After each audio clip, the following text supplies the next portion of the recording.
It is not possible to never take care of yourself and continue to live. If you want to be a martyr, it means you're going to die, either literally or like ego death. But one of those two things is going to happen. So what do you think? Can you truly have it all? But it all is defined by internal metrics and standards and not external. You've already seen this.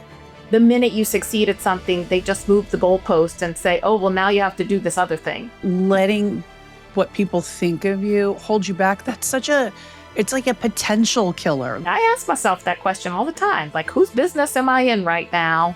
And other people's opinions of me is their business. My behavior is my business.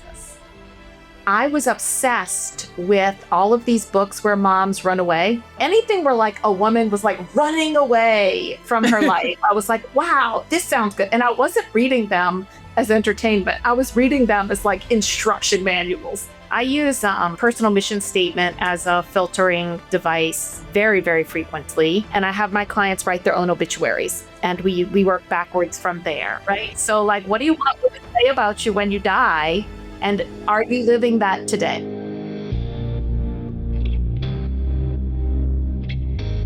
If you've been feeling exhausted but can't quite explain why, if you're doing all the things but feel strangely disconnected from yourself, or if midlife has quietly turned into a season of caring more than you ever expected, this conversation is for you. Today, I'm joined by Dr. Emma Jones, whose work around burnout, identity, subconscious wiring, and small, meaningful shifts has helped so many women finally exhale. What I love about Emma's approach is that it's evidence-based, but deeply human. She doesn't tell women to overhaul their lives or push harder. She helps them understand why they're depleted, what's actually happening beneath the surface, and how to begin reclaiming themselves without guilt, pressure, or performative healing. This is a conversation about burnout that doesn't pathologize you, about midlife that doesn't frame you as broken, and about recovery that starts with small shifts, not another impossible standard. So take a breath, you're in the right place. Let's get into it. Welcome to the Iconic Midlife, Dr. Emma Jones. How are you doing today? I'm doing really well. I'm here in Boston, Massachusetts. It's a little snowy today, but trying to capture the sun as much as possible. That's good. My husband is actually from Weston, Massachusetts, which is, a suburb of Boston. So I've spent a fair amount of time in Massachusetts myself. I like it. We've been here for quite a while. It's home now. I'm originally from Louisiana. People always ask, you don't really sound like you're from Boston. I'm like, no, it's a New Orleans accent you're hearing. Well, I'm so glad you're here today. I've been watching, your social media, and really, I watched a lot of it when I was traveling this New Year's. And when I was away, I was like, you know what? I'm unplugging. I'm not going to think about all the responsibilities that are constantly on my shoulders 24/7, being a mom, a wife, a friend, a business owner. There's just, nothing, it never stops. Like I could always be, working, helping somebody else out, putting somebody else basically or something else ahead of me. And I said, you know what? I'm making a conscious effort this year to truly unplug. And that is what I did. And, it was interesting because I posted a video about it on my social media and I got messages, from women that, some were like, that's great. It's something that I practice too, that I'm doing. But there was also a lot of guilt. Like there were women, reaching out saying, oh, I wish I could, feel not guilty if, I take time for myself or if I'm doing self-care. And I thought, God, we really need to tackle that because I feel like self-care is not a bad word. It's not a bad word to, take time for yourself, to unplug and reset. I mean, it's self-preservation. And so from your perspective, I really want to know, about why you think, especially women in midlife feel that guilt and that, I should be doing this. I shouldn't be taking time for myself when I think that this is one of the most important times of our lives that we should be taking time for ourselves. Oh my gosh, this is such an important problem to name because a lot of, we are both in this demographic of women in the middle of their lives. Most of the people I work with are in that demographic as well. And should, right? You just in that little intro, you said that word probably 10 times, right? Should just gets us like more than anything. I should be doing this. I should be feeling this way. I mean, and in all the ways that you can't even escape from it, because we beat ourselves up for not doing enough, but then we beat ourselves up for doing too much. It's really hard to escape from. One of the frames that I like, that I think that kind of helps us break out of that, is starting to recognize story, right? So we're carrying stories that we were handed from our youth, from society, perhaps from like our culture of origin, geographic location of origin. We just talked about we were raised in the South. Southerners are going to carry different stories, whether you're raised in the US or elsewhere. You're carrying a lot of story. So identifying that is often the first step, right? Just to say, this is a story. And then the freedom that comes from that sometimes is the first step. I definitely, the work that I've started doing recently is about, how you can change your mind and the power of being able to change your mind, and recognizing that doesn't just mean like I want to wear purple instead of pink, but like I can really change the way that I think and the stories that I carry and the loops that my mind kind of automatically goes into. And that when we recognize that that is a power that we can have, we can really start to get out of that. But that the guilt and the shoulding is definitely something that I hear a lot. I'll echo that 100%. Yeah, I'm so glad you brought up neuroplasticity too, because it is possible to change the way we think, and what I really also love, what really caught my attention when I was looking at your social media is that you're a big proponent of small shifts, doing little things, each day. It like to where it isn't overwhelming, because I feel like especially women in midlife, we feel the responsibility of the world on our shoulders most of the time. Yeah. We're caregivers, we're business owners, we're friends, we have so many different roles. And it's sometimes even the thought of like doing something different or shifting, your actions or your perspective can seem so overwhelming that you give up before you've even done it. So let's talk a little bit about these small shifts, which I think are so important in this time of our lives.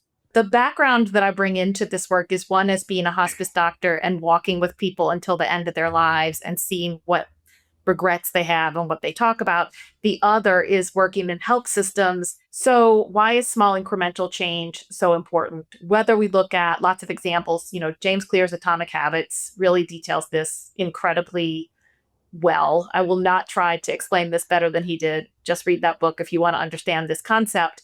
But that, he gives the example of a airplane changing its heading by 1 degree and that it ends up like thousands of miles off course just by when it takes off from Los Angeles. Instead of landing in Boston, it lands in like Antarctica or something crazy like that. Just by 1 degree, being off by 1 degree, right? So, and then we also know, like in the financial world, right? We put in $1 invested that can turn into compound interest and a lot more. Our own investment in ourselves has the same effect. So, whichever metaphor kind of resonates, I think that it's pretty easy to understand, or I hope it is, that a small change, it's not that you just keep doing that one small change. It's that it kind of like dominoes and cycles into something more and more and more that really leads to the big and powerful thing that you want. Mm. It's a good point. As it relates to burnout, because I know that a lot of women are feeling this. I know I felt this, especially towards the end of the year.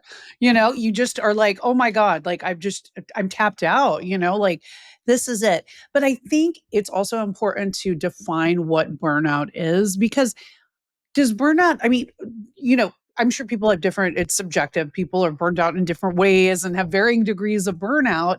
But for you, like, how would you define burnout? And how is that different from like, "Oh, I'm just tired, I'm, like, kinda over it." Like, how is it different than having just, like, kind of a common just, "I'm tired of something"? Yeah, I'm tired of something, right? Maybe you're just bored and just don't like that anymore. And burnout can sort of show up in a lot of different ways. There is sort of a boredom version of burnout or a disengaged version of burnout. It's not necessarily this like reactive, aggressive version of burnout that we might think about. There's lots of different phenotypes, if you will, for the core phenomenon. But it's basically, if we look, I mean, there is a case definition of burnout. It's not a medical diagnosis. It is a research definition or occupational hazard in most cases, and it has three things. And I think that those three things really help us. I don't want to get too, like researchy here, but if we think about emotional exhaustion, so that's that I'm tired and sleep doesn't seem to help, right? That is one of the pillars of burnout. The other one is cynicism or depersonalization, where you kind of quit seeing yourself and others as even human. There's just the like, I'm just going through the motions. You get mad at people for their humanity, right? Like, I can't believe that guy can't understand that, or why won't my kids do something that's perfectly natural for kids to do, right? Um, we have all these sort of cynical thoughts. And then the third is lack of fulfillment and purpose. So we really can't connect with why are we even here? What's even the point? This just all feels hard for no reason kind of feeling. So those three, to varying degrees, are what we consider the burnout triad. Now, why does this show up almost universally in women in midlife? I mean, I would say because like the bill is coming due for everything that we learned how to do through our 20s and 30s. Every behavior that was like how to get ahead or how to be successful, even how to have it all, right? Got to get married, have kids, have a successful job, work out, keep up your health, all the things.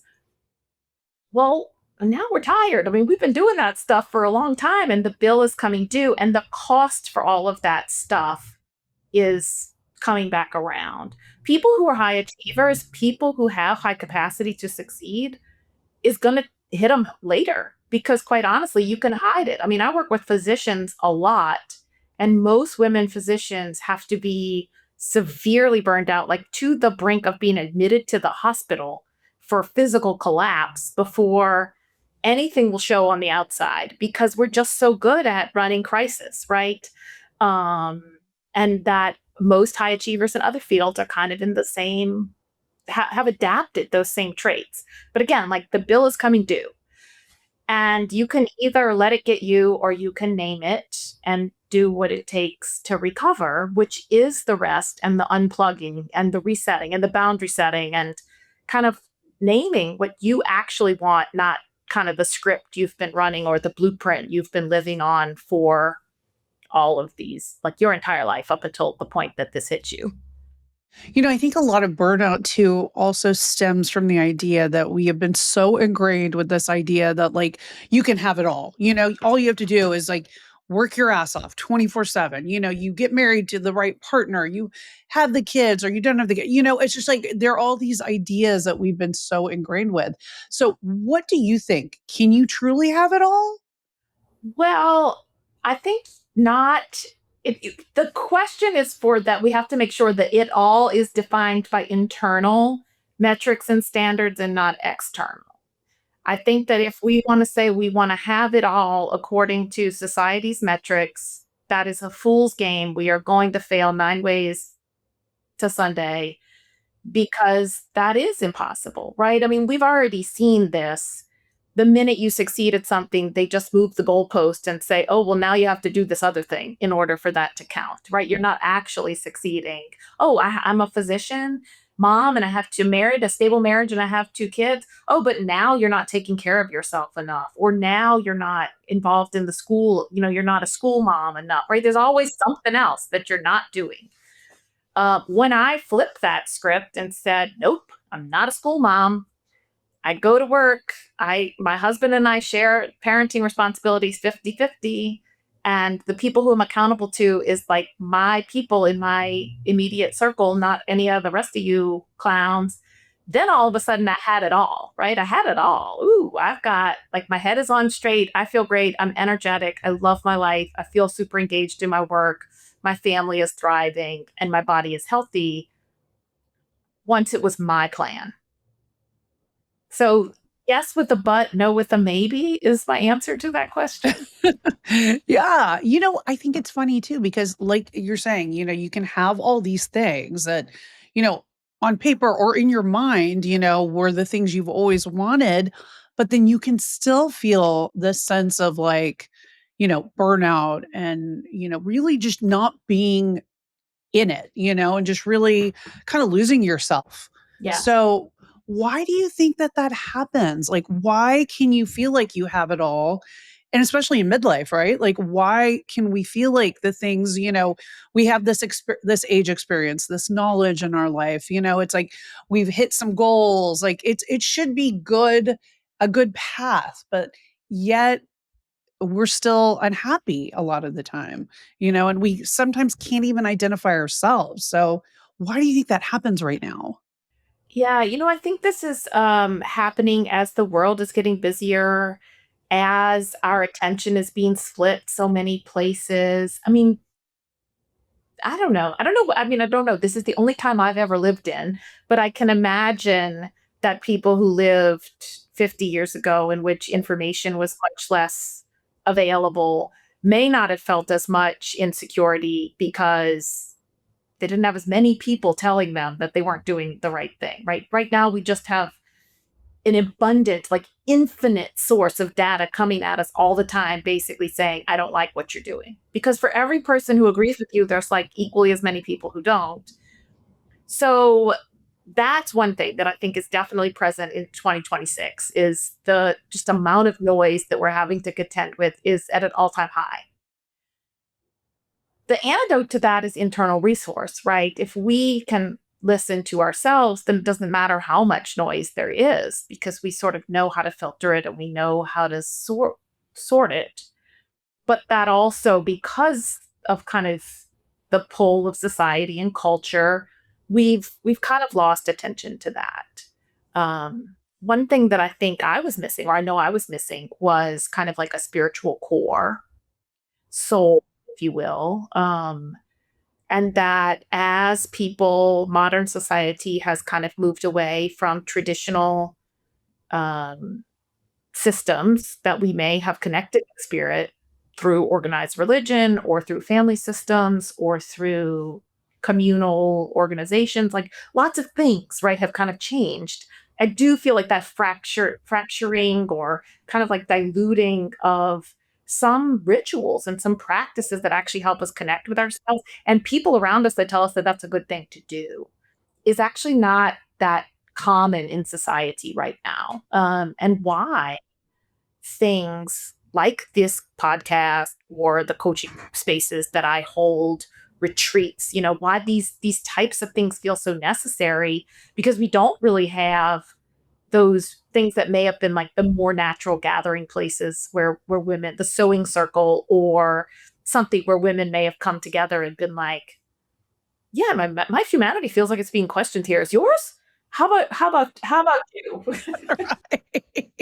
Right. Bring back more of those circles. Yes, I really encourage people to find some reconnection with spirit. And this was brought into really sharp relief for me through my work with patients, right? When people are dying, all of the surface stuff is kind of gone, right? Like, what are you? But who are you right now? Your identity, job, what you did for work does not matter to me. Whether you wrote books or whether you were famous or like all of that is gone, right? Like what is right in front of me and between us is really this sort of deep spiritual level. I also work with children who have severe neurologic impairment, can't communicate, and have, severe disability. And so being able to sort of connect and find the way to connect to them human to human really through both of those experiences was part of what made it very clear to me that this spiritual aspect, not only of connection with others, but with connection to ourselves, was what gets quite diluted and covered up in modern society, and why we feel so pulled to look to external validation, right? Like, what am I supposed to be doing? What do you want to be doing, right? Like, connect to yourself. Um, but I find that spiritual, like, there's two groups, right? There's people who are like very into the spiritual wooey stuff and adopt that really readily, and then there are people that are the more corporate types. A lot of people in medicine are this way, that are like, that's fantastical or silly or something that they kind of reject and doesn't feel like it's theirs. But that I do feel like that's driving the burnout, because that meaning and purpose, right, is part of it. If we want to attach to meaning and purpose, we have to attach to something beyond like what we do for money and whether people know who we are or not. Like, that can't be all of us. Mhm. And, at the base of it, like you're saying, is connection is so important, whether that be obviously, you want to have connection with those you love around you, but connection with yourself. I mean, that is, I feel like that is so big. And that is something that just, for some reason at this time in life, we become disconnected with ourselves. So, like, what are some of the small changes that we can do to reconnect with ourselves? There you go, small changes. That's the great way to start. I often encourage people to make that one small change. I use the frame of keystone change, meaning that it's a small change, but it's going to lead to those bigger changes. It's going to have that domino effect. And the small changes that often are really important are physical health. I will say, brain health is body health. So if we want to make our brains happier, our minds happier, less reactive, calmer, all of that, sometimes starting with attending to our bodies is the easiest place to start, right? What do I need to do? I need to sleep. I need to hydrate. I need to eat nourishing food. This is not diet culture nonsense. I'm just talking like, get the nutrients that you need. I mean, many of my clients will go for an entire day without eating or drinking anything. Um, it's crazy, right? I'm like, how did you think the machine was running properly if you don't put any fuel in?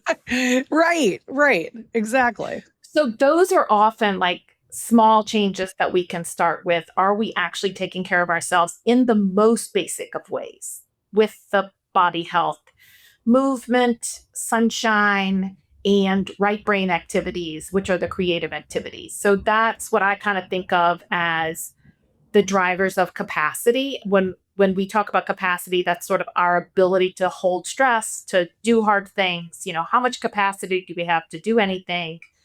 Taking good care in those domains helps us build capacity. So I usually tell people to pick one thing, and one of those things is it going to be, and then scope it as small as possible. So if we're working on sleep, that's going to be like, set a bedtime.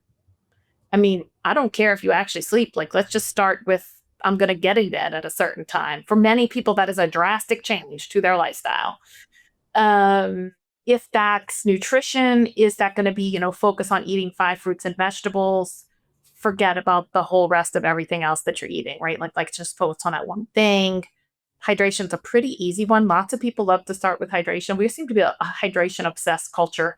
But if Totally. you can do it intentionally, right? Like, you can build that story. Like, I'm drinking to nourish myself, which is going to help me, da da da da da da.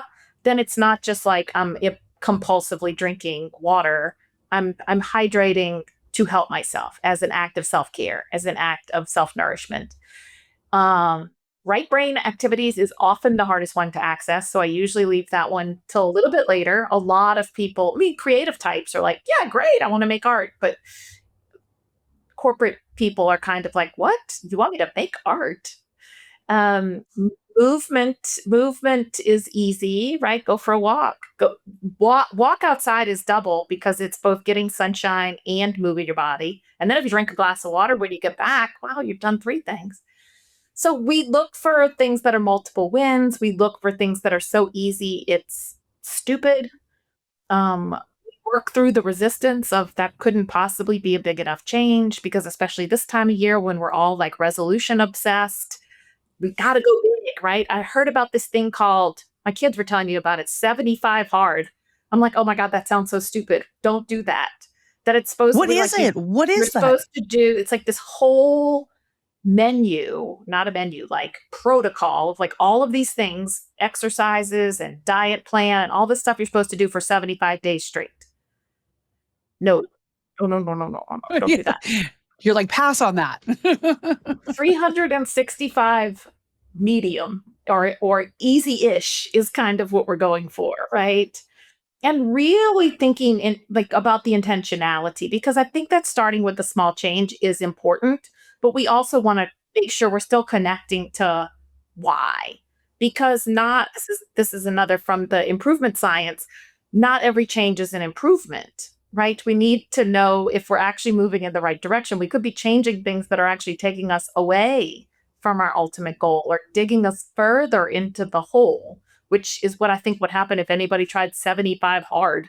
You'd probably just make yourself more frustrated and exhausted and set off a shame spiral that you failed at yet another thing. Well, of course you did because everybody's going to, because that's a stupid idea. Don't do that. I'm usually not quite that opinionated, but that one's really it really upsets me. Absolutely. Well, it does sound upsetting too. I'm like, "Ooh, that doesn't sound good." Yeah. It sounds very stressful, which is something we're trying to not add to our lives, right? I know. I think women in midlife, my wish for all of us is ease. That's my word for 2026. I am seeking ease. One of my favorite meditations that I practice daily is the metta meditation, which is out of the Buddhist tradition. It's very simply four phrases, but one of them is, May I live with ease. And this often is very upsetting to high achieving types, right? Like life, the resistance I have is life is not easy. How dare you wish for easy, or is that a privileged position or something? But I think ease and easy are different. Um, and that what I think that we need more of is to meet the challenges of life, the hard, very hard things, the external circumstances that are often objectively very hard that people in midlife are facing, right? All the things with as much ease as possible. How can we soften into them? How can we bring gentleness to the party instead of like grit and grasp and hustle? That is what takes us into burnout. Ease and gentleness and acceptance and sort of surrender to what is the way. Mm. So what is the fine line between that? Because we are in this like hustle culture, especially in America, where it's like you got to get, move your way up. You got to go do more, more, more, more, more all the time. And you want to be goal oriented and you want to hit your goals and your targets and like all the things. But you also, like you're saying, you want to have ease and like kind of let things also unfold the way that, they're supposed to and to be okay with that sometimes. So how do you balance that, How do you balance the 2? Yeah. And it can look a lot the same on the outside. I mean, people often tell me I'm like very intense and a go-getter, right? These are things that people say about me all the time. And I'm like, oh, but on the inside, I'm just like floating in the breeze here. And so I do think it is about that like internal compass and internal set point. So anchoring to what's really important. Um, I know that I have really cultivated within myself this internal filter, right? Like I can kind of know when I'm feeling that burned out reactivity or when I'm feeling that sense of ease, trust, surrender to the process, that kind of thing. So that's kind of like the key filtering question for me. If this opportunity that's presented to me or action item that I'm going to assign to myself, because when you're self-employed, you're often your own boss. Um, I guess always if you're self-employed. To Always. always all Yeah. the things you're the boss of you. But making sure that you are actually the boss of you, right? Like you're handing yourself a 90-day objective, or you're saying this is my task list for today, checking to make sure, does this make me feel light? Does this make me feel excited? Or does this make me feel constricted, anxious, and beholden to some external validation? And then kind of, using that as a check. I use personal mission statement as a filtering device very, very frequently. And I have my clients write their own obituaries, and we work backwards from there, right? So, like, what do you want me to say about you when you die, and are you living that today? Wow, that's powerful. So, I mean, I would imagine that people would have to make adjustments based on that, writing their obituary and like really taking note and seeing how they're living. They've got to, right? Yes. Yes, it's a very powerful exercise. I've had to sort of back it out. I used to come in hot and like right when people met me, I'm like, "Can you write me your own obituary?" People need to be warmed up. If you don't live in the world of death and dying like I do, that's not that's hard. It really is, but it's so powerful. And the power is in two things. One is remembering what's really important, but then two is realizing how much story we are living in. Because the resistance that people will often have when they start writing is, well, how will I know what I was doing then? And like, how will I know what was going on in my life, to write in the obituary? And when it sinks in, like, yeah, that doesn't matter. That's not what the obituary is about, right? Whether you were living in Maine or living in LA, or whether you had written 3 books or written 7 books, or whether you like were the mayor of the town, who cares? Like, that's not the point. So you don't have to know those parts of your future. You need to know, how did you show up? How did you affect people? Like, what is going to be said about you? Because when you read obituaries, yes, there's some, I mean, I also read a lot of obituaries as a personal development practice. Um, it makes me realize I get to take care of a lot of cool people. As I told you, by the time they get to me, we all those surface layers have been stripped away, so I don't often get to know them, except when I read the obituary, and I'm like, wow, what a cool person that was. I already knew because I could feel it, but I didn't have the story wrapped around it. The obituary gives me a little bit more of the story. So that's sort of one reason that I read obituaries, is just to get to know the people that I take care of. But I read people who I didn't take care of too. And when you read an obituary, you recognize that some of it is about some maybe specific tangible things that that person did, but a lot it's about the way that their grandkids loved them, or the way that they made people feel, or the kind of person that they were.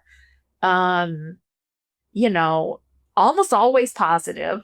And I have personally in my life known people who I was like, what are they going to say in this man's obituary? Because he is not nice. Like, who is going to write a kind word about him?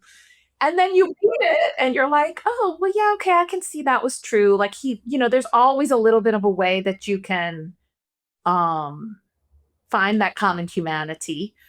Now, obviously, I think those people who come to the end of their lives, and I do have many of them that I take care of, that come to the end of their lives bitter, with regrets, and on outside, the kind of people that we would say, like, that's kind of a nasty person. I don't really want to be around them.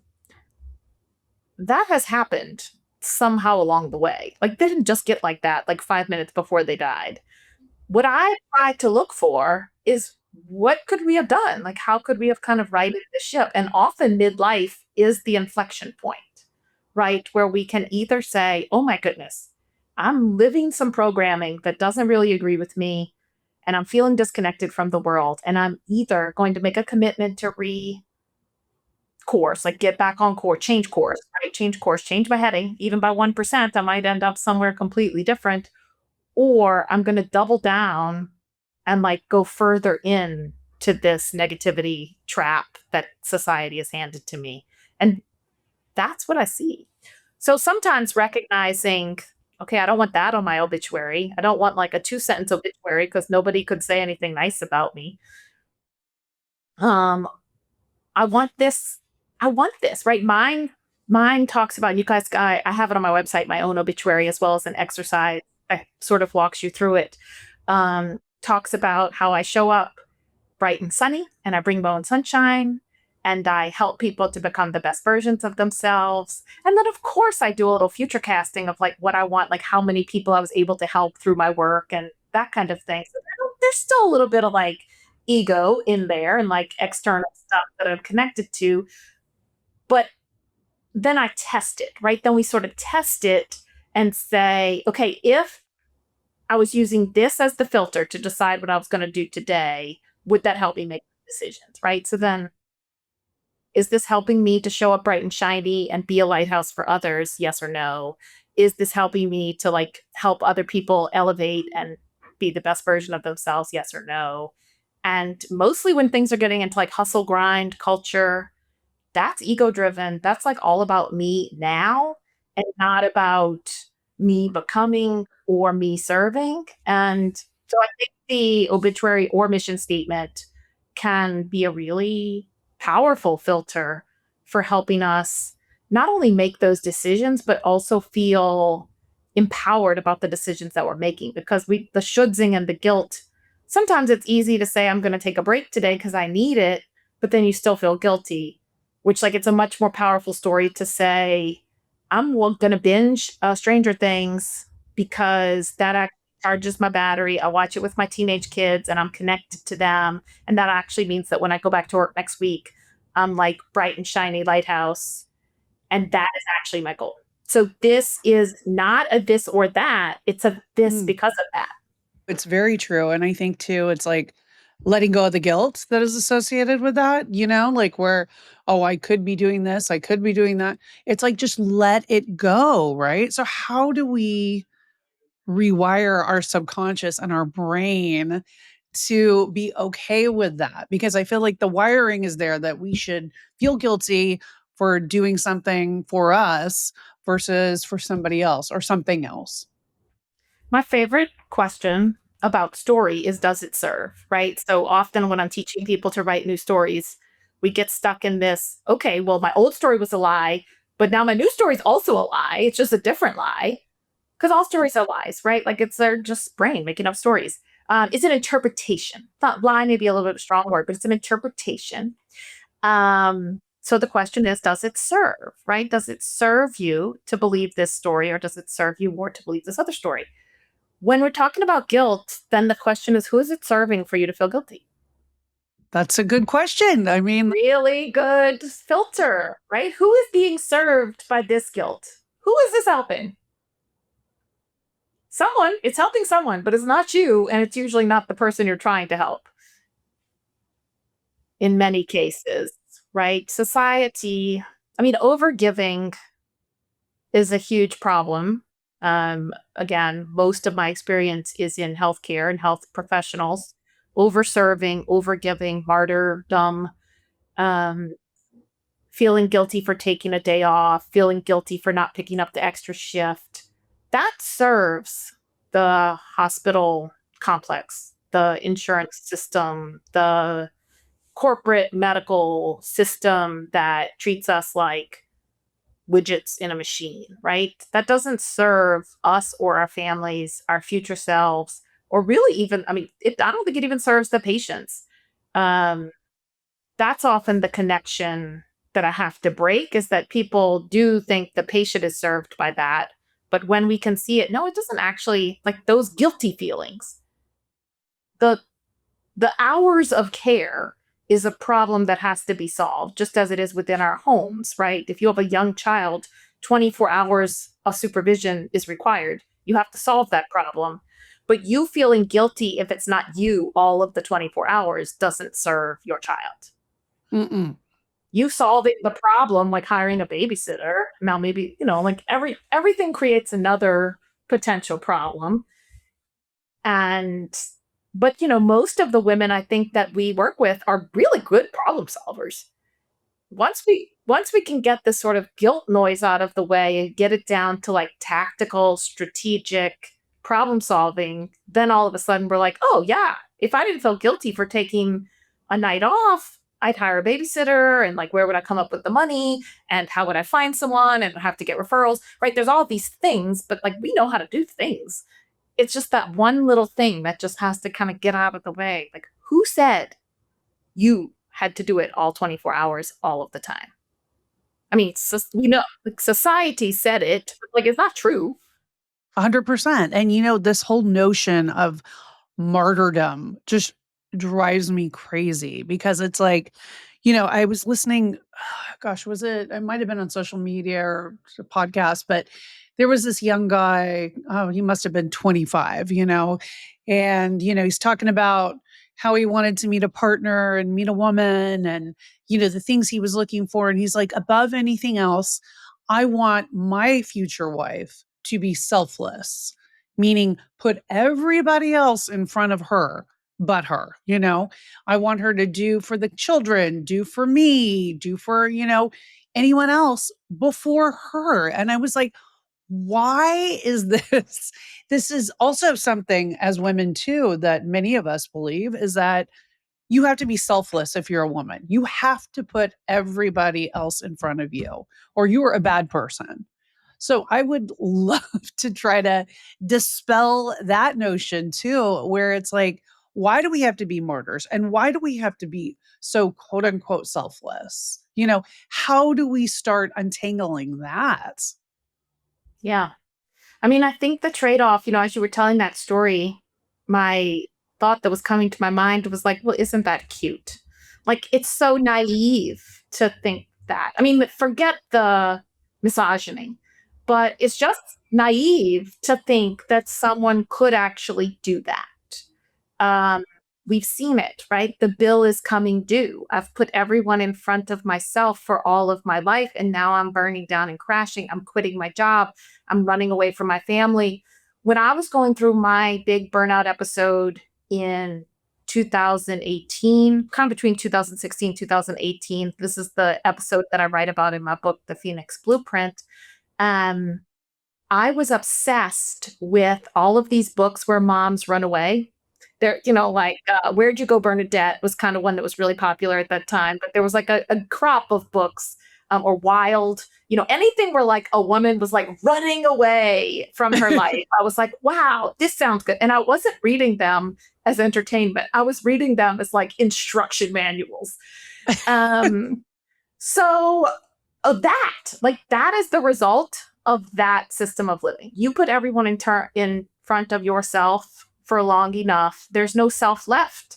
That is kind of what the whole martyr thing, like that is what the traditional martyr was about. Like literally, I will give my life for this cause. Um, and if you think about a metaphor of fire, right? So if you are a candle, forget burning at both ends. Even if we're just burning the candle, eventually it's all going to be burned.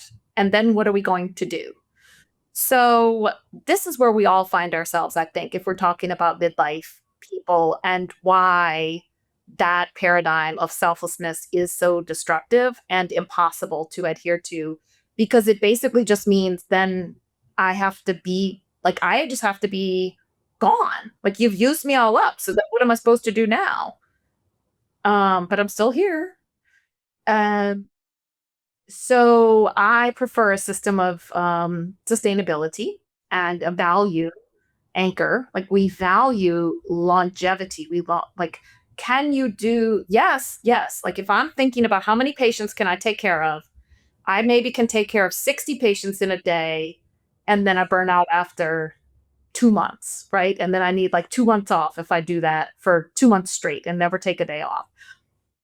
How many patients were served during that time with that strategy versus I take care of 20 patients a day, so a third less. Some might say, well, that's selfish because you could be seeing 3 times as many patients and you're leaving all those people unserved. But with that system allows me to continue practicing medicine for 10 years. That's many, many, many more patients served than if I had done the like hot and fast strategy. That's a 75 hard version. Don't do that. Do the sustainable strategy. So how that looks like in our day-to-day lifestyle as moms and wives and women in the workplace is that balance, right? Like I've done enough for today. And that's a decision for you. Enough is a decision, not an amount. I can leave a few socks unwashed. I can leave a few dishes in the sink because playing with my kids fills me up and replenishes me, or going to bed, right? It's my bedtime. I set my bedtime. Emma told me I had to set my bedtime, and it is now my bedtime. So everything that hasn't happened yet is too bad. Hmm. That kind of philosophy, the key often that will unlock permission within your brain. Permission structure is something I work with a lot. And a lot of the videos I make on Instagram are trying to give people that bridge from this is the process that I'm locked in now, and I need to move over to this other thought process. What's going to give my brain permission to do that is often the total amount of service you're going to deliver is actually higher if you take care of yourself. Then when we frame it that versus if you just use yourself up as fast as possible by being selfless, you're going to wear out and then you're going to be in the hospital and other people will have to be taking care of you. And I have countless stories of people who have their bodies have said, that's it, I'm done, shut down, either debilitating headaches, seizures in some cases, horrible stomach pain, bad chronic back pain, any of these ways that the overwork, stress, and just kind of like too much life shows up physically, your body's going to force you to take a break. So if that's what you want, keep doing it. But it's just the physical reality. It is not possible to never take care of yourself and continue to live. If you want to be a martyr, it means you're going to die, either literally or like ego death. But one of those two things is going to happen. Right, right. Well, and I think it's so important too, is like we have to take the responsibility to give ourselves permission. Nobody else can give you permission. It's got to be from within. So, how do we even get to that place, like where we can give ourselves permission?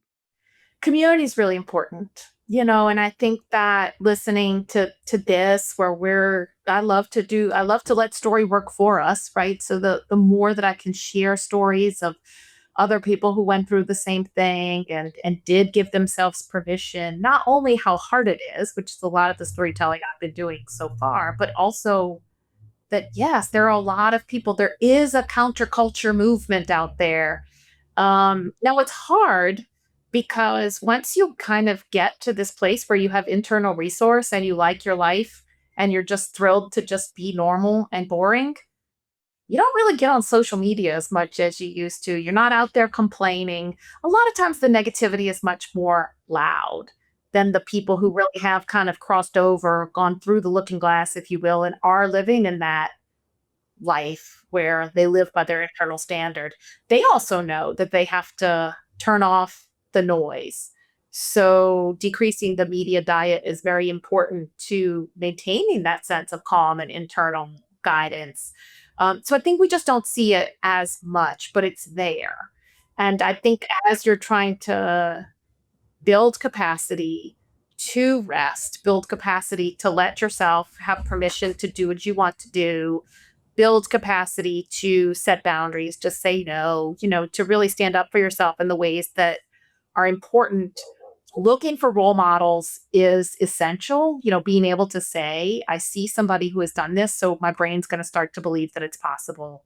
Because if you've never seen it, and most of us never have, right? Our mothers, our sisters, the women who climbed the corporate ladder ahead of us, everybody did it in the sort of toxic way, probably. There are very few that and then some of them had to go through this reckoning that we're going through right now. So when you can find the people who've been through the reckoning, those are the people that will help you. I will give you permission right now, permission slip to rest, because I know you need it right off the bat. We all do. Like, we still are hanging on external until we can learn to trust internal.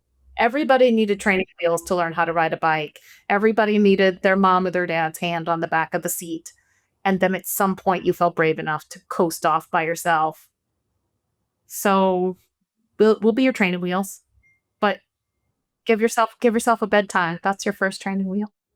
I love that. Let's go back to like how we started, right? We had a bedtime. Like, why don't we, use those tools that, got us on the path to begin with? It's like give yourself those things. But I also love that you do talk about these evidence-based tools, but they do feel very human too and very, attainable. So let's say a woman has hit that, like we were talking about the metaphor of the candle. She has burned that candle to the ground. There is just not even a wick left. There is nothing. What would you say to her if to tell her just to even just do one thing that will start her on this new path and, for a positive change without it feeling overwhelming, but will work quickly? Like, what is that one thing that will kind of get her to that place? It is a little bit hard to answer because I do think that each of us is going to have our own starting point that's going to make the most sense for us. So it's a little bit hard to say what specific external things. Some version of rest, like restoration, is the essential step. When the candle is burned to the ground, there's no strategy that can get us out of that, right? We just have to rest. Maybe we have to figure out how to make a new candle. Maybe we have to learn how figure out how to make fire out of something else. Maybe we need to ask for somebody else's candle. Like, I don't know what the strategic solution is, but we have to rest in order to be able to access it. So, what does that look like to start? How does that align with the busy lives that we lead? It often does have to be a little bit more radical than you would like it to be, but I don't mean, get on a boat to Antarctica or go like do the wild hiking through the mountains thing. I just mean like take a day. Like if you can. I love retreats for that reason because there's a little bit of structure around them. It sort of makes sense to the people around us. Like, right, like mom's going on a 2-day meditation retreat or yoga or even skiing or like whatever it is that you like to do that you're carving out that time for. That's just yours. Going on vacation with your husband and kids doesn't count. You're just momming in a different location. That is But work, by the way. That that is is work. work. Yes, yes. Exactly, exactly. So I think that's a Mhm. trap, right? That people feel like, Mhm. well, I just took a vacation. Why don't I feel any better? Well, you didn't really restore.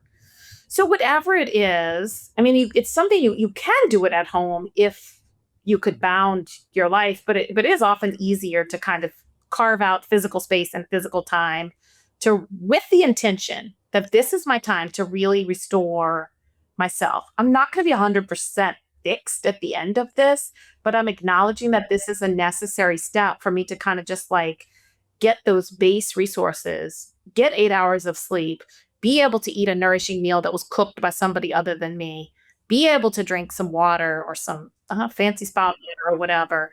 I mean, you don't have to go to a fancy place that costs a lot of money. That's not what I'm saying. But sometimes just carving out time and space is what we need when we really get to that drastic of a time. Again, a lot cheaper than getting admitted to the hospital for 3 days. So take the time that you need. If that's not available, look for what rest is available to you. Maybe that is just getting in bed an hour earlier. Maybe that is, talking to your husband or your kids or whoever you share your life with that you need to kind of shut down at 8 o'clock and be able to go in your room and have quiet time. And even if it's just for a week, right? Not that that's the permanent new state of affairs in our household, but for this week, I need to be able to check out a little bit earlier so that I can restore myself. Rest and restoration is step one. And then as you feel like you can get your feet back under you and you can start to breathe again, then you can start to look at what boundaries might need to be in place and how you can kind of get to know yourself and listen to some of that inner knowing about what other decisions might need to be made. But I think people often feel frustrated when they start trying to kind of reorganize their lives when they're not rested, right? The metaphor I like is that if like you had just worked a 12-hour shift and not had lunch or dinner yet, and then you came home and I showed you like the messiest closet in your entire house and asked you to reorganize it. Oh, That's not going to go well. no. No, no. Sounds like torture. No. This is what we're trying to do when we're looking at all of the stuff that's online and everybody who's got their 5-step program for this or their, way to do this or God bless 75 hard, like anything that's really external like that. And we've all tried them. Because that's society saying one more thing, right? You should be exercising. You should have organized closets. You should have like a well organized calendar and know where you're supposed to be at all times and never miss a meeting or a phone call. And if you only have this app, everything will be sorted. That is all some version of trying to organize that closet when you are exhausted. You need to rest first. Yeah. I mean, you are 100% right about that. It's like rest is so key. And, because burnout recovery can be up and down. It's not necessarily like a linear line, Right. right? It's not like, okay, if we start today by, next week, we will have traveled this straight line and everything's going to be okay. It often goes up and down and there's like bumps in the road. So, how do we handle that as part of the recovery process? Because it is when things come up, bumps in the road, it's easy to become discouraged and to go back to square one and just be like, this isn't working, or I can't do Yeah. this, or whatever that is. Like, how do we navigate that when there are the bumps in the road during this sort of recovery? Yeah, I think and I love the visual of the upward spiral, right? Because it feels like, oh, I'm back to the beginning. But if you look at it from the top, you kind of can see that, yet no, I wasn't just running in circles. I was actually upward spiraling. So that visual is often very compelling for people who do feel like, oh my gosh, I'm back to square one over and over and over again. The antidote to that is normalizing it. Like you just said it, right? It's that way for everyone. That is humanity. Unless you're ready to opt out of humanity, which we're not, right? We're still here. Um, we are students of Earth School, and those are the conditions of enrollment, is that progress is nonlinear, right? It just is for everybody.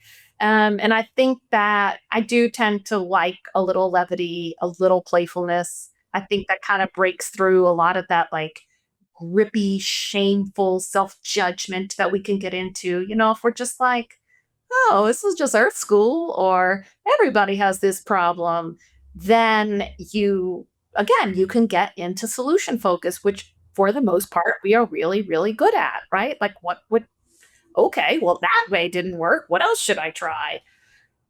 Mhm. I think that that is the tactic that seems to be very successful for most people that I work with. Self compassion, returning to that like human core. Humans make mistakes. Is the one of the hallmarks of humanity is to make mistakes. And thinking otherwise is basically saying that you're not human. I think a lot of us hold a non-human story. We're either supposed to be superhuman, like have superpowers so that nothing bad around us ever happens and we never make mistakes, or we're supposed to be robots in which we do not have the needs of human bodies. So we do have these stories that try to deny the fact that we're human, um, but we are. And the more you can accept that, the better off you're going to be. And I find too that the way I've broken stories before, in my experience, because I tend to have like the self isolation thing a bit, where I'm Mhm. like, if I'm going through something, I'm like, "Oh, okay, I better just, take this all myself and try to figure it out." I am solution oriented, but at the same time, I self-isolate. I'm like, "Well, nobody else can be going through something like this right now." And I find that some of the best times when I really had breakthroughs is when I pick up the phone and I call a Mm. friend or call my sister or call, like my mom or, talk to my husband or whoever it is.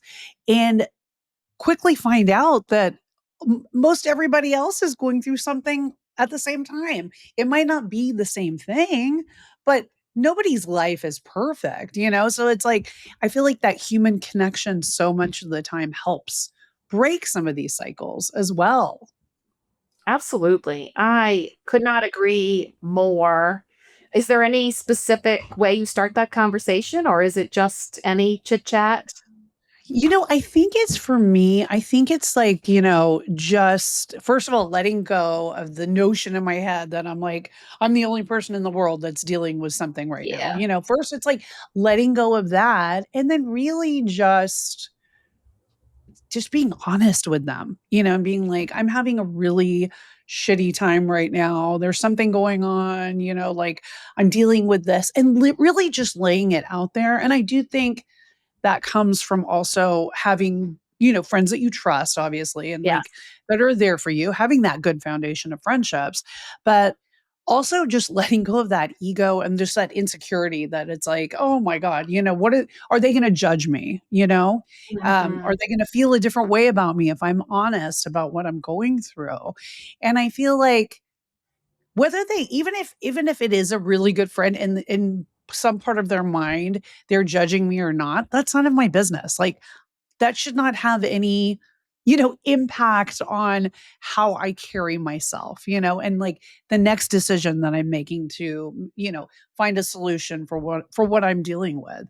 It's like I think like so much of the time too, we get so hung up on what somebody else thinks of us. It's like just let that go. It's none of our business what they think of us in that way. Don't burden yourself with what they think of you. It's like just really focus on what you need to do, which I know is easier said than done, but I try to kind of keep that in my mind. Yeah, no, and that is, right? That's a huge piece of advice for a lot of people is to not let that fear of other people's opinions keep you from talking to other people. Right? That's hurting you because connection with others is often so helpful and healing to normalize the experiences, to just hear another human's voice or feel another human touch, right? We saw this during the pandemic times when people were so isolated and all of the symptoms that people were experiencing through that lack of connection. So I think that's really really important point. um yeah, and then like you said, I mean, everybody always asks me, it's so easy to say just let it go or don't let it bother you, like I wish I could just flip the switch. uh, and, I think that my response, which is not my own thought, but I'll do my best to regurgitate it, is, I can't really absolve you or take away that attachment, but I can hope to show you what pain that attachment is causing you. And that as you begin to see, oh, the more I worry about how much people are thinking about me is hurting me, then, well, why would I want to hurt myself? Then you can start to kind of release that. But that the grip that we have is longstanding. If we think about patterns in our minds, which the neuroplasticity element of sort of like fixed wiring, which now we know to be incorrect, that we can rewire and be plastic and rewire. But that if we think about sort of the grooves that are there are at least as old as we are, if not older, if not patterned from our ancestors or at least our epigenetics, that's a lot to have to untangle. Of course, you're not going to just be able to flip the switch and like not care about what people think about you anymore just because Emma and Roxy said so. It's Right. not that easy. It's not that easy. I Right. know it's not that easy, but it Hmm. is possible because I have seen it, right? I have done it for myself. I have walked with people. You've probably done it, like you said, the framework you laid it out is your business, my business, and God's business or the universe's business, right? And knowing whose business we're in and I mean, I ask myself that question all the time, like, whose business am I in right now? And other people's opinions of me is their business. My behavior is my business, but how they perceive it, how it lands, what they think about it, that's their business. And then what's going to happen to me ultimately, like all the circumstances of the world, I mean, that's God's business. Like none of us have dominion over that. No. And also letting what people think of you hold you back. It's like a potential killer. Like so much potential has been, you know, not has not come to fruition because maybe somebody thought, "Oh, this idea, God, what are people gonna think of me if I put it out there?" So it's safer for me to just hold it in and not show everybody, this great idea I have or what have you. And it's like heartbreaking. And I feel like in midlife too, this is a big thing. It stops people in their tracks from fully realizing their potential, and I think that is a real shame, you know? Yeah, it is. I mean, and I experienced that. I mean, we started out talking about my social media, and that was a huge edge for me that I was very not shy because I'm not a shy person, but reluctant to put things out, reluctant to kind of make a stand, right? Like, oh, let me make sure it's not anything anybody would disagree with.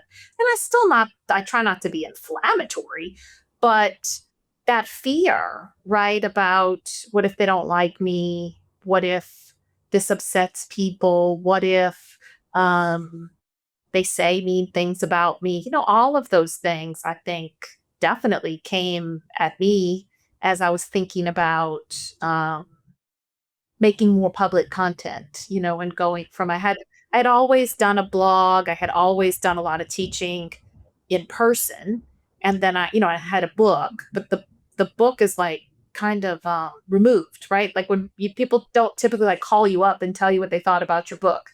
They just read it and they either like it or they don't like it. Right. When you start engaging online, there's this give and take that can be really it pokes at a lot of those fears that we all have. And so even though I had kind of worked through a lot of the things with that in my own life, right? Like, oh, I know I make my decisions, and if people don't like it, they don't like it. When it was at scale, right? Oh, now it's all of these thousands of people who may like me or not like me. It was a different thing to have to work through, for sure. How did you work through it? Like, was it that you saw that the good outweighs the bad? Was it like, how do you get yourself to that point where you kind of, I don't want to say you don't care because I think everybody still cares, but it's giving, it's not putting so much importance on if they don't like you or, in that way. I think that having that capacity first was really important. And I do think that when we're talking about, the universe's business, I was making content for 2 years before I really got an audience. And I think that that was when I was capacity building.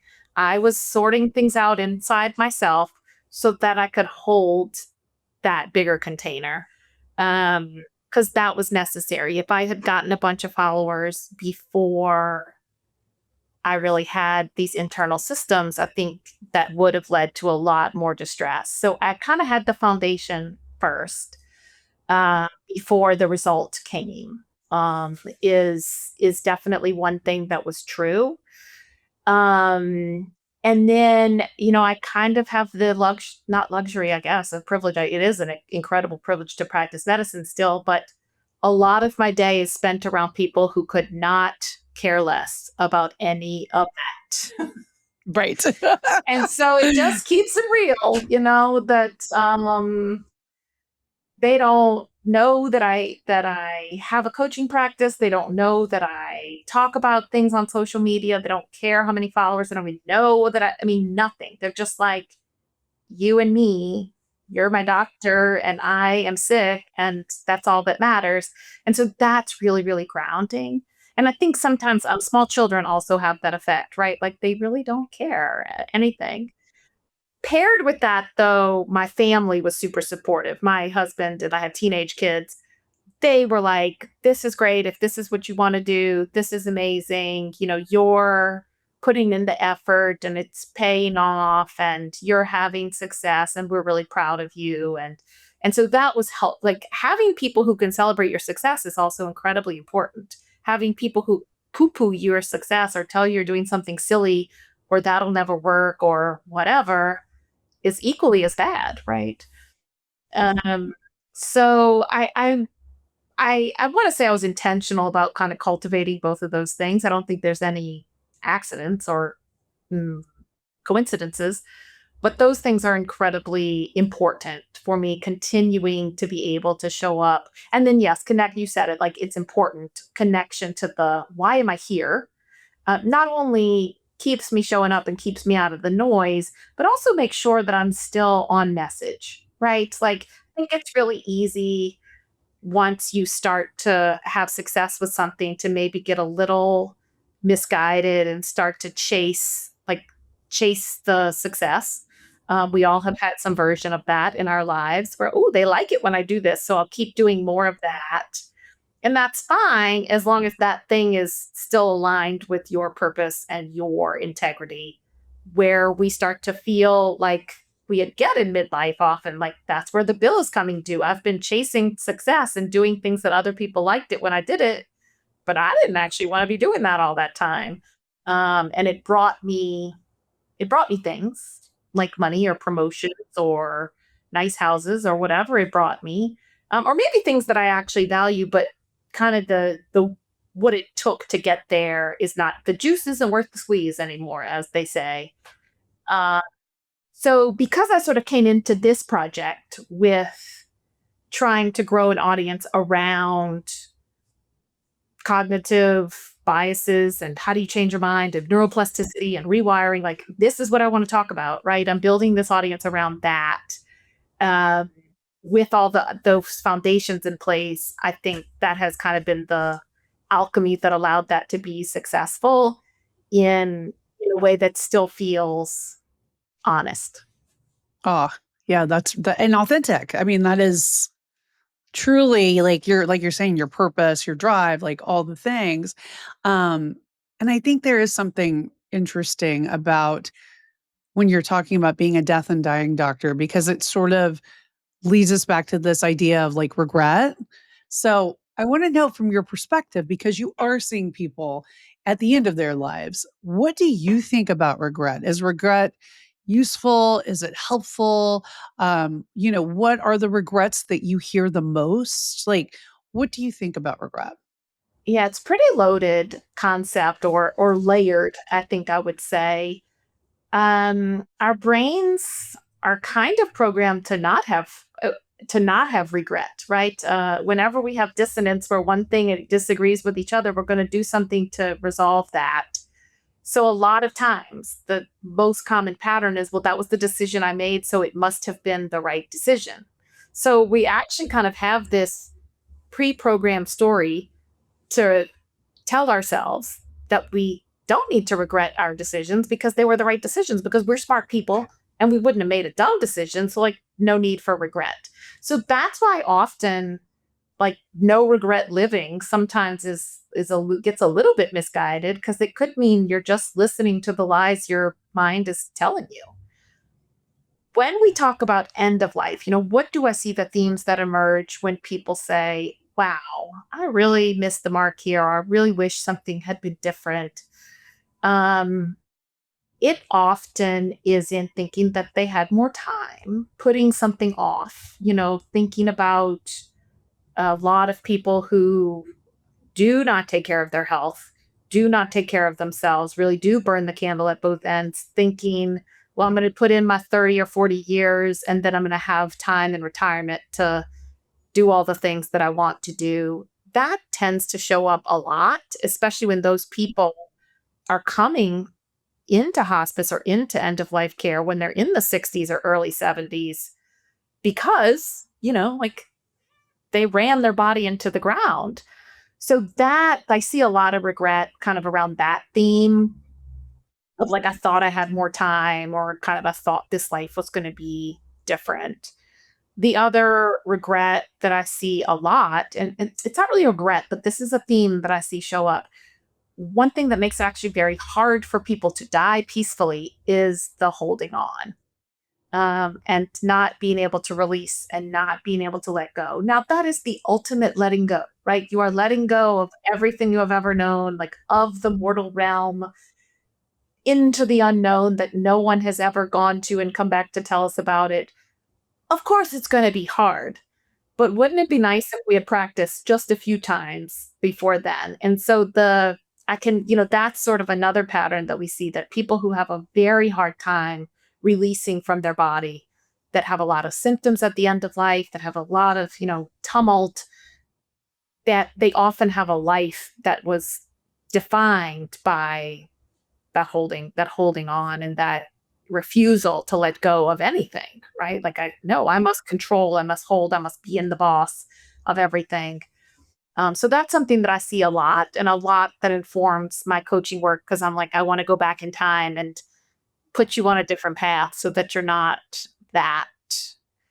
And then the other theme is that you need to let people help you, and that people have a lot of resistance around receiving help and receiving care, and that at some point in our lives, either temporary or permanent, you are going to have a situation in which you are need to be the receiver of the care, not the giver of the care. And I believe that it is of service to practice that as well. So that, I mean, really, like, why would we want to practice some of the hardest things at the hardest time? Practice the hard things when they're easy. And then when you're at the hard time, you'll already know how to do them. That's what we do in doctoring, right? We don't practice resuscitating. We practice resuscitating people. We don't wait until someone is actually needing resuscitation to be the first time we ever did it.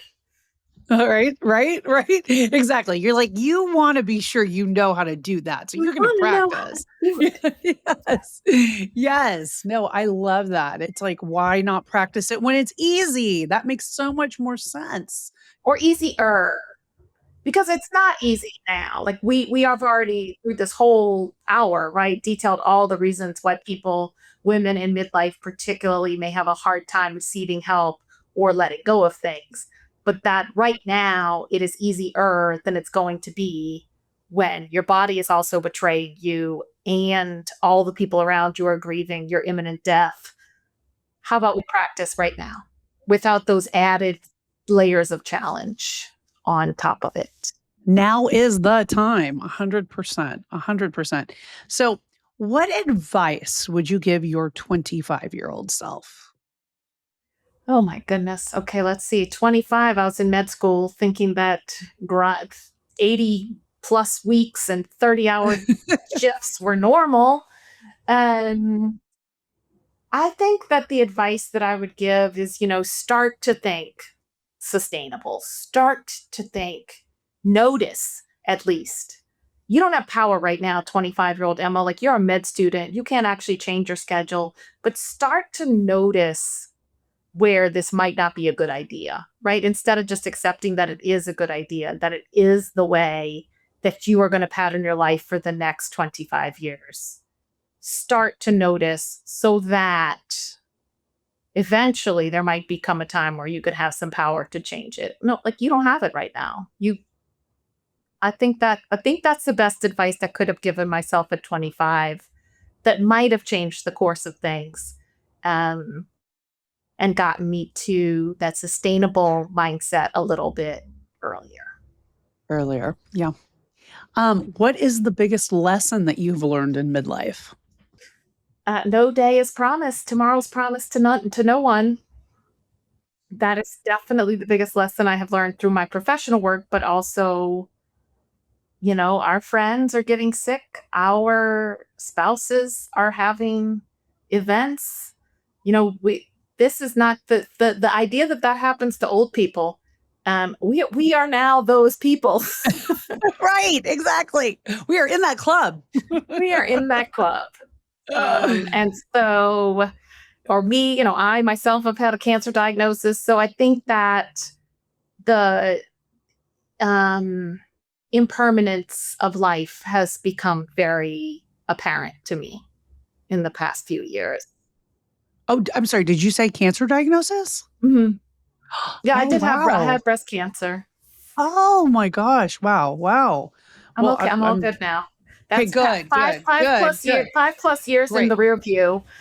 Okay. Um, but yeah, just to say, that in the grand scheme of things was a relatively low stakes diagnosis. There are certainly things that some of my peers, people my age, are getting diagnosed with now that it still feels like, oh, you're too young to have that.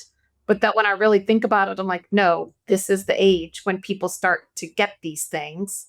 And that is, our future is not promised to us. We have right now, and or our parents, right? As parents are getting sick, parents are dying. That's the other thing that's true. And then paired with all our kids are aging up and moving out of the house. So this ephemeral and impermanent nature of all of the things, our own health, the people around us, the stability of the world, right? Like we just got to live for the moment. Yes, that's a great reminder to live in the moment. 100%. How are you living iconically right now? Ooh, that's a fun question. Mhm. Um, we we spent last week visiting family, and my 7-year-old niece started using this word iconic in like everything she said. It was really funny. We were playing pickleball, and she was I think one of my kids said, like, show us your iconic serve. And she was like, okay, this is my iconic pickleball serve. So I just really love that, like, the 7-year-old just embraced this, right? Like, I am iconic, and I'm feeling that energy too.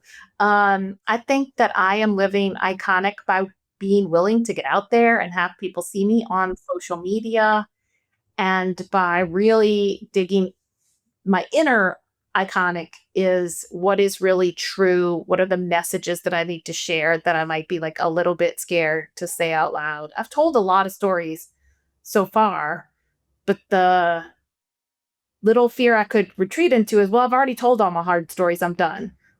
The place where I think I can really be iconic is, yeah, but what else? Like what else? What else is the like scary stuff that needs to come out? Yes, there's always more. There's always more. Sure.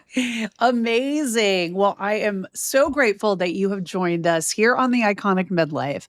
So much great information that you shared. Please tell everybody where they can find you. Current place that I'm spending a lot of my time is on Instagram, ejones_MD. So I'd be happy to see everybody over there, and my website as well, where you can find out all of the current programs we have, emmajonesmd.com. We are so excited for everyone to hear this. And I thank you so much, Emma, for joining us. Thank you for having me. It's been a fun conversation. That conversation felt like permission. And honestly, that's exactly what so many women need in this season. If something Emma said resonated with you, if it helped you name something you've been feeling but couldn't quite articulate, I'd love for you to take a moment to rate and review the show on your favorite podcast app. It truly matters, and it helps more women find these conversations when they need them most.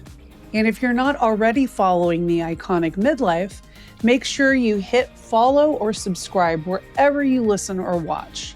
Apple Podcasts, Spotify, Amazon Music, YouTube, so you never miss an episode. You can also share this episode with a friend who might be quietly carrying too much. Sometimes the most powerful thing we can say is, you're not alone, and you're not imagining this. As always, thank you for being here, for being curious, and for choosing yourself, even in small ways. Until next time, stay bold and stay iconic.